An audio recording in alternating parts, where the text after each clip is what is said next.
মরিয়ম জয়নবকে সাহস দিলেও মনে মনে সে নিজেও খুব চিন্তিত ছিল। তারা যখন বাড়ি পৌঁছালো, দেখল কালাম শেখ উঠোনে রাগী মুখে বসে আছেন। তাদের দেখেই তিনি গর্জে উঠলেন। কোথায় ছিলি তোরা এতক্ষণ? আমি বাড়িতে এসেছি আর তোরা বাইরে ঘুরে বেড়াচ্ছিস। কোনো আদব কায়দা কি তোদের নেই? তোদের নামে যা শুনছি তাতে আমার লজ্জায় মরে যেতে ইচ্ছে করছে। আব্বাজান, আমরা তো বাইরে খেলতে যাইনি। মা আমাদের বলেছিলেন ঘাস কেটে আনতে, তাই আমরা দূরে গিয়েছিলাম। মিথ্যে কথা বলবি না। তোর মা তো বলল সে নিজেই সব কাজ করে, আর তোরা অবাধ্য হয়ে বাইরে বাইরে ঘুরে বেড়াস। তোদের এই অবাধ্যতা আর চুরির স্বভাব আমি একদমই মেনে নেব না। দেখলে তো, আমার সামনেই কিভাবেই মিথ্যে কথা বলছে। এটাই ওদের আসল রূপ। মা, আপনি এমন কেন বলছেন? আমরা তো আপনার কথা মতোই সব করেছি। আব্বাজান, বিশ্বাস করুন, আমরা কোনো ভুল কাজ করিনি। চুপ কর, তোদের কথা আর শুনতে চাই না। তোদের শাস্তি পেতেই হবে। আজ রাতে তোরা ঘরের ভেতরে আসবি না, বাইরে বারান্দায় থাকবি।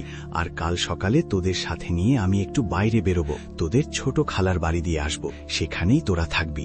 ঠিক আছে আব্বাজান, আপনি যা বলবেন আমরা তাই করব। দুই বোন ভাবল ছোট খালার বাড়ি গেলে হয়তো তাদের কষ্ট একটু কমবে, কিন্তু তারা জানত না কালাম শেখের মনে কি চলছে। অন্ধকার রাতে খিদের জ্বালায় তারা একে অপরকে জড়িয়ে শুয়ে রইল। আর আসমা বিবি মনে মনে হাসছিল, কারণ সে কালাম শেখের মন থেকে মেয়েদের প্রতি ভালোবাসা কমাতে পেরেছে। আমার মনে হচ্ছে ওনার সন্দেহ হয়েছে। উনি কি আসলেই মেয়েদের খালার বাড়ি রেখে আসবে, নাকি আমার মন রাখার জন্য নাটক করছে? সকাল হওয়ার আগে আমাকে একটা পাকা বুদ্ধি বের করতেই হবে। ওই আপদগুলো যেন আর এই বাড়িতে ফিরে না আসে। সারা রাত দুশ্চিন্তা করার কারণে ভোরের দিকে আসমা বিবির চোখ লেগে এলো। গভীর ঘুমে সে এতটাই আচ্ছন্ন হয়ে পড়ল যে কখন সকাল হলো আর কখন কালাম শেখ মেয়েদের নিয়ে ঘর থেকে বের হওয়ার প্রস্তুতি নিল সে টেরও পেল না। এদিকে সূর্য ওঠার আগেই মরিয়ম আর জয়নব তৈরি হয়ে বাবার কাছে এসে দাঁড়ালো। আব্বাজান, আমরা দুজনেই তৈরি। খালার বাড়ি যাওয়ার জন্য আমাদের আর তর সইছে না। আমরা কি মাকে ডেকে বলে আসব যে আমরা যাচ্ছি? না না, একদম না। তোমাদের মা এখন গভীর ঘুমে আছে, তাকে জাগানো ঠিক হবে না। শরীর খারাপ হতে পারে। শোনো, আমি শহর থেকে তোমাদের জন্য নতুন কিছু কাপড় এনেছি, সেগুলো সঙ্গে নিয়ে নাও। খালার বাড়িতে কয়েকদিন থাকবে, কাজে লাগবে। ঠিক আছে আব্বাজান, আপনি যা বলবেন। সত্যি আব্বাজান, আপনি কত ভালো। চলুন, দেরি হয়ে গেলে আমরা আর পৌঁছতে পারবো না। আপনিও তো আমাদের সাথে থাকবেন, তাই না? হ্যাঁ রে মা, আমিও থাকব। চল, এখন অনেক কথা হলো, এবার রওনা দেওয়া যাক। এই বলে কালাম শেখ তার দুই মেয়েকে নিয়ে গ্রামের পথ ধরে হাঁটতে শুরু করলেন। মেয়েদের মনে আনন্দ, কিন্তু বাবার মনে কি চলছে তা শুধু তিনিই জানেন। হাঁটতে হাঁটতে তারা গ্রামের বাড়িঘর পেরিয়ে অনেক দূরে চলে এলো। একসময় তারা এক ঘন জঙ্গলের পথে এসে দাঁড়ালো। চারদিকে শুধু গাছ আর গাছ, কোনো মানুষের চিহ্ন নেই। মরিয়ম চিন্তিত হয়ে বাবাকে জিজ্ঞেস করল, আব্বাজান, আমরা কোন দিকে যাচ্ছি? এদিকে তো খালার বাড়ি হওয়ার কথা নয়। আমরা তো বাড়ি থেকে অনেক দূরে এই গহীন জঙ্গলে চলে এসেছি। আমার খুব ভয় করছে আব্বা। আসলে আমরা যাচ্ছিটা কোথায়? আরে বোকা মেয়ে, তোর বাবা যখন সাথে আছে তখন ভয়ের কি আছে? আমি পথ চিনি, তবে আমি হাঁটতে হাঁটতে খুব ক্লান্ত হয়ে গেছি। তোরা এক কাজ কর, ওই যে দেখ সামনে কত বড় বড় বুনো বড়ইয়ের ঝোপ। আমি এই গাছের নিচে একটু জিরিয়ে নি। তোরা দুজন আমার জন্য ওই ঝোপ থেকে বড়ই কুড়িয়ে আন। যতক্ষণ না আমি নিজের নাম ধরে ডাকি, তোরা বড়ই কুড়াতে থাকবি, ঠিক আছে? কিন্তু আব্বাজান, বেলা ডুবে আসছে, সন্ধ্যা হতে আর বেশি বাকি নেই। যদি আমরা এখানে আর কিছুক্ষণ থাকি তবে তো রাত হয়ে যাবে। আমরা এই জঙ্গলে পথ হারিয়ে ফেলবো আব্বা। আমি আছি তো, তোদের কোনো ভয় নেই। যা বললাম তাই কর। বাবার আদেশে দুই বোন বড়ই কুড়াতে ঝোপের দিকে এগিয়ে গেল। জয়নবের মনে খটকা লাগছিল, কিন্তু বাবার কথার ওপর ভরসা করে সে চুপ থাকল। মেয়েরা চোখের আড়াল হতেই কালাম শেখ নিজের হাতের লাঠিটা শক্ত মাটিতে পুঁতে দিলেন এবং নিজের মাথার পাগড়িটা খুলে সেই লাঠির ওপর পরিয়ে দিলেন। দূর থেকে দেখলে মনে হবে কেউ দাঁড়িয়ে আছে। তারপর তিনি এদিক ওদিক তাকাতে লাগলেন। হঠাৎ গাছের ডালে একটা বড় বানর দেখতে পেলেন। বাহ, দারুণ সুযোগ! এই বানরটাকেই কাজে লাগাতে হবে। বানরের প্রিয় খাবার কলা, ওটা দিলেই কাজ হবে।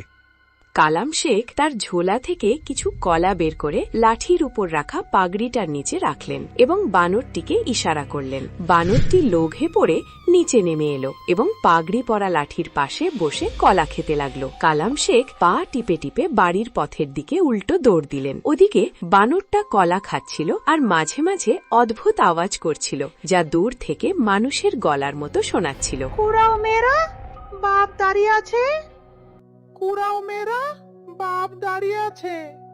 শোন জয়নব, আব্বাজানের গলা শোনা যাচ্ছে। তিনি আমাদের আরো বড়ি কুড়াতে বলছেন। উনি যখন দাঁড়িয়েই আছেন, চল আমরা আরো কিছু কুড়িয়ে নিই। দুই বোন অনেকক্ষণ ধরে বড়ই কুড়াতে থাকল। ওদিকে বানরটার কলা খাওয়া শেষ হয়ে গেল। শেষ কলার খোসাটা হাত থেকে পড়ে যেতেই বানরটা চুপ হয়ে গেল এবং সেখান থেকে সরে গেল।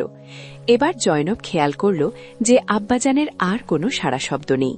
জয়নব রে, আব্বাজানের গলা তো আর শোনা যাচ্ছে না। মনে হয় তিনি আমাদের ফিরে যেতে বলছেন। চল এবার আব্বাজানের কাছে যাই, বড্ড দেরি হয়ে গেছে। হ্যাঁ বুবু, চল। এখন তো রাত হয়ে আসছে, ঝিঁঝি পোকা ডাকছে, আমার খুব ভয় করছে। দুই বোন আঁচল ভর্তি বড়ই নিয়ে দৌড়ে সেই গাছের নিচে ফিরে এলো, কিন্তু সেখানে গিয়ে তারা যা দেখল তাতে তাদের পায়ের তলার মাটি সরে গেল। তারা দেখল বাবার লাঠির ওপর শুধু পাগড়িটা ঝোলানো আর পাশে একটা বানর বসে আছে। তাদের বাবা সেখানে নেই। বানরটিকে দেখে তারা বুঝতে পারল এতক্ষণ এই প্রাণীটি শব্দ করছিল। মরিয়ম বুবু, তুমি ঠিকই বলেছিলে। আমাদের আব্বাজান আমাদের খালার বাড়ি নেওয়ার নাম করে এই গভীর জঙ্গলে ফেলে যেতে এসেছিলেন। তিনি আমাদের ফেলে চলে গেছেন বুবু। এখন আমরা এই জঙ্গলে কি করব? কোথায় যাব? জয়নব, আমার আগেই সন্দেহ হয়েছিল, কিন্তু এখন কেঁদে কোনো লাভ নেই। কান্না দিয়ে তো আর আমরা এই জঙ্গল থেকে বেরোতে পারবো না। এখন আমাদের নিজেদেরই একে অপরকে বাঁচাতে হবে। চল রাত কাটানোর জন্য কোনো নিরাপদ জায়গা খুঁজি। কোনো রাজপুত্র ঘোড়ায় চড়ে আমাদের বাঁচাতে আসবে না, আমাদেরই পথ খুঁজে নিতে হবে। হাঁটতে হাঁটতে তারা জঙ্গলের ভেতরে একটি পুরনো ভাঙাচোরা কুড়ে ঘরের সামনে এসে দাঁড়ালো। ঘরটি দেখে তারা অবাক হলো। আরে দেখ জয়নব, এখানে একটা মাটির চুলাও আছে। মনে হয় এখানে কেউ থাকে বা আগে থাকতো। চল ভেতরে গিয়ে দেখি। না বুবু, এভাবে অচেনা ঘরে ঢোকা ঠিক হবে না। যদি ভেতরে কোনো বিপদ থাকে, আমার খুব ভয় লাগছে। কিন্তু জয়নব, তুই বল, আমরা কি এই খোলা জঙ্গলে বাঘ ভাল্লুকের মুখে রাত কাটাবো? তার চেয়ে এই ঘরটা অনেক নিরাপদ। চল না, সাহস করে ভেতরে গিয়ে দেখি। হয়তো ওপরওয়ালা আমাদের জন্য কোনো ছাদ জুটিয়ে রেখেছেন। যদি থাকার জন্য কিছু না পাই, তবে বাইরের হিংস্র জানোয়াররা আমাদের ছিঁড়ে খেয়ে ফেলবে। তুমি ঠিকই বলেছ বুবু, ভয় তো খুব লাগছে, কিন্তু একটু ঝুঁকি তো নিতেই হবে, নইলে আমরা সারা রাত এই অন্ধকার জঙ্গলেই ঘুরপাক খাবো। চল বুবু, সাহস করে গিয়ে দেখেই নি, হয়তো ভেতরে আমরা কোনো আশ্রয় পেয়ে যাব। এই বলে দুই বোন সাহস সঞ্চয় করে কুড়ে ঘরটির ভেতরে ঢুকল। ভেতরে ঢুকে তারা দেখল ঘরটি সম্পূর্ণ খালি, কেউ নেই। তবে এক কোণে কিছু খড় বিছানো আছে। এটা দেখে তারা স্বস্তির নিঃশ্বাস ফেলল। সেই রাতে তারা ওই কুড়ে ঘরেই একে অপরকে জড়িয়ে ধরে ঘুমালো। এভাবেই সময় কেটে যেতে লাগল। দুই বোন জঙ্গল থেকে ফল সংগ্রহ করত, সেই ফল বাজারে নিয়ে গিয়ে বিক্রি করত। যা আয় হতো তা দিয়ে নিজেদের দরকারি জিনিস কিনত, আর রাত হলেই কুড়ে ঘরে ফিরে আসত। সাদামাটা হলেও তাদের জীবন শান্তিতে চলছিল।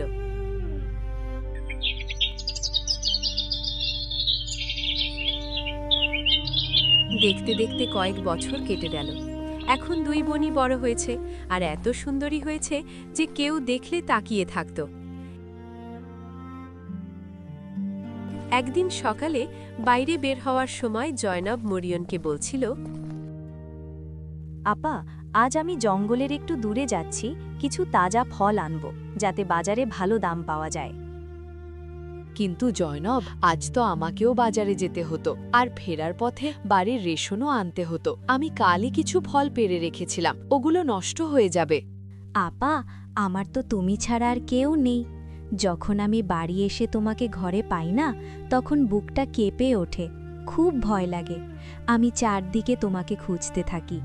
ভাবতেই পারি না, যদি একদিন তোমাকে হারাই, আমি একা কিভাবে বাঁচব। আরে পাগলি, এমন কথা ভাবিস কেন? আমারও তো তুই ছাড়া আর কেউ নেই। আমি তোকে ছেড়ে কোথাও যাব বলতো? আর যদি কখনো দূরে যেতেও হয় তোকে বলেই যাব, কথা দিলাম। কিন্তু যদি কখনো এমন হয় আমি তোর জন্য কিছু চিহ্ন রেখে যাব, এমন চিহ্ন যা আমাকে তোর কাছে পৌঁছে দেবে। যাক, এসব কথা পরে হবে, ঠিক আছে? এখন তুই কালকের জন্য ফল পেড়ে নিয়ে আয়, ঠিক আছে? এই কথা বলে জাইনাব ফলের ঝুড়ি নিয়ে জঙ্গলের ভেতরের দিকে রওনা হলো। তারা দুই বোন এত সুন্দরী ছিল যে যখন সে বাইরে বের হতো তখন একটা চাদর দিয়ে নিজের মুখ ঢেকে রাখত, যাতে কেউ তার দিকে ভুল নজরে না তাকায়। সেদিন ভাগ্যের খেলায় সেই রাজ্যের বাদশা জঙ্গলে শিকারে বের হয়েছিলেন।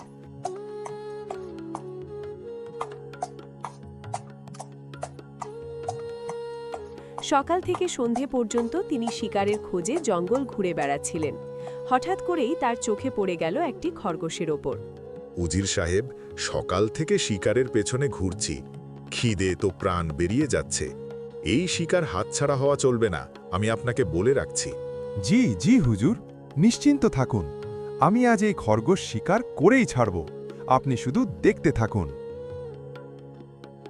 এই বলে উজির তীর চালাতে শুরু করলেন, আর অনেকবার চেষ্টার পর অবশেষে একটা তীর গিয়ে খরগোশের গায়ে লাগলো। বাহ উজির সাহেব, বাহ, আপনি তো সত্যিই কামাল করে দিলেন। শেষমেশ এই খরগোশ শিকার করেই ফেললেন। এখন জলদি যান, এটা তুলে আনুন আর রান্নার ব্যবস্থা করুন, যত তাড়াতাড়ি সম্ভব। আমি এখানেই এই গাছের নিচে আপনার অপেক্ষা করছি।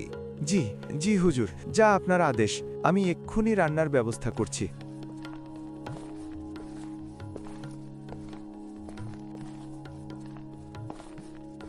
উজির আর দেরি না করে খরগোশটা তুলে নিলেন।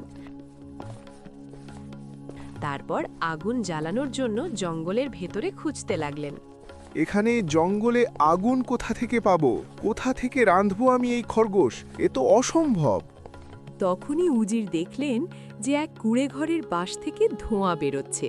তিনি কাছে গিয়ে দেখলেন এক সুন্দরী তরুণী সেখানে একা বসে রান্না করছে।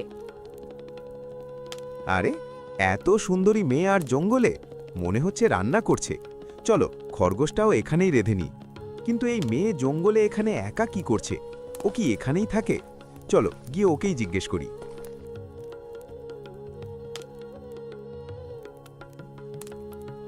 আপনি কে? এখানে কি করছেন? আর আমাকে এভাবে চুপচাপ দেখছিলেন কেন? এগোবেন না, নইলে আমি আপনাকে টুকরো টুকরো করে ফেলবো। এটা সাবধান বাণী নয়, মনে রাখবেন। আপনি আমাকে ভুল বুঝছেন, আমি এখানে আপনার ক্ষতি করতে আসিনি। আসলে ব্যাপারটা হলো, আমি একটা খরগোশ শিকার করেছি, তো ওটা রান্না করার জন্য আমার আগুন দরকার ছিল, তাই এখানে চলে এসেছি। আচ্ছা ঠিক আছে, আপনি রেঁধে নিন এবং রেঁধে জলদি এখান থেকে চলে যান। মুরিয়াম এতটাই সুন্দরী ছিল যে উজির যখন খরগোশটা চুলায় চড়ালেন তখন তার মনোযোগ তার সৌন্দর্যে হারিয়ে গেল। এতটাই মগ্ন হয়ে পড়লেন যে খরগোশটা পুড়ে কয়লা হয়ে গেল, আর তিনি কিছুই টের পেলেন না। হ্যাঁ, এটা তো সব পুড়ে গেছে। আপনার মনোযোগ কোথায়? এখন এই পোড়া খরগোশ তুলুন আর এখান থেকে যান। হায়, এ কি হয়ে গেল? আজ তো বাদশা নামদার আমাকে মেরেই ফেলবেন। দেখুন, যান এখান থেকে। আপনি ইচ্ছে করেই নিজের খরগোশ পুড়িয়েছেন যাতে আমি আপনাকে কিছু খেতে দিই আর এখানে থাকতে বলি, কিন্তু এমন হবে না। আপনি এখান থেকে যান, নইলে আমি আমার কুড়াল নিয়ে আসব।